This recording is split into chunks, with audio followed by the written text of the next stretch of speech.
7 ஆண்டுகளுக்கு பிறகு நடைபெறும் சென்னை உயர்நீதிமன்ற வழக்கறிஞர் சங்க தேர்தலுக்கான வாக்குப்பதிவு தொடங்கியிருக்கிறது.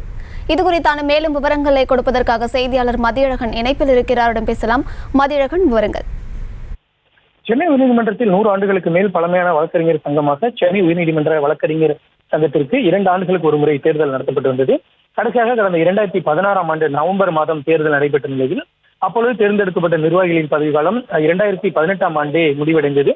இந்நிலையில் சங்க தேர்தல் தொடர்பாக அறிவிப்புக்கும் புதிய விதிகளுக்கும் எதிராக தாக்கல் செய்யப்பட்ட வழக்குகள் காரணமாக தேர்தலானது தள்ளிப்போனது.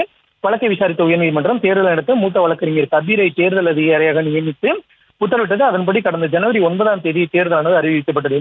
அப்பொழுது வாக்குப்பதிவு தொடங்கியவுடன் வழக்கறிஞர்களிடையே ஏற்பட்ட மோதல் காரணமாக தேர்தல் ரத்து செய்யப்பட்டு அந்த தேர்தல் அன்றைய தினம் நடைபெறாத சூழலானது ஏற்பட்டது. இந்த நிலையில் இன்றைய தினம் இதற்கான தேர்தலானது நடைபெற்று வருகிறது.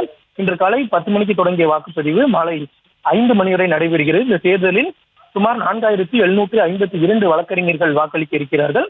தேர்தல் மூலம் தலைவர், துணைத் தலைவர், செயலாளர், பொருளாளர், நூலகர், 6 மூத்த செயற்குழு உறுப்பினர்கள், 5 இளைய செயற்குழு உறுப்பினர்கள் என 16 பதவிகளுக்கான வாக்குப்பதிவானது நடைபெற இருக்கிறது. இறுதி வேட்பாளர் பட்டியல்படி தலைவர் பதவிக்கு G Mohanakrishnan, M Velmurugan, R C Paul Kanagaraj, Sathyapal உள்ளிட்ட 9 பேர் போட்டியிடுகின்றனர்.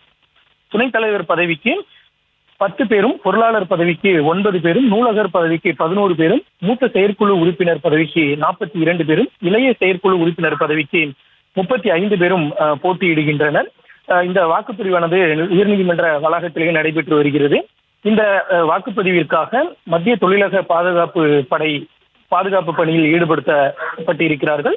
மாலை 6 மணிக்கு 5 மணிக்கு வாக்குப்பதிவு முடிந்த உடனேயே 6 மணிக்கு வாக்குகள் எண்ணிக்கை தொடங்கும். முதலில் தலைவர் பதவிக்கும், பின்னர் துணைத் தலைவர், செயலாளர் பதவிகளுக்கும் வாக்குகள் எண்ணப்படும்.